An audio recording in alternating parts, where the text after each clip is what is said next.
ایک بات ایک دوست نے ایک دفعہ مجھے بھیجی، اس نے بات بڑی مجھے عجیب لگی۔ اس نے کہا کہ ایک شخص کا انتقال ہو گیا،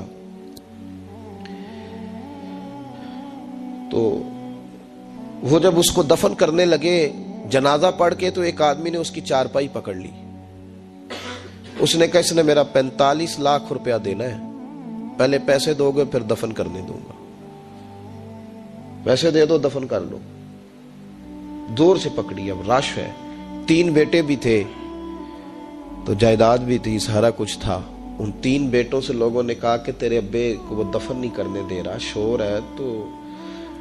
اور وہ بندہ بھی وہ تھا جو بڑا قریبی تھا اس کا، اس کے والد کا پارٹنر تھا، تعلقات تھے، تو اس نے کہا کہ پہلے پیسے دو پھر دفن کرنے دوں گا۔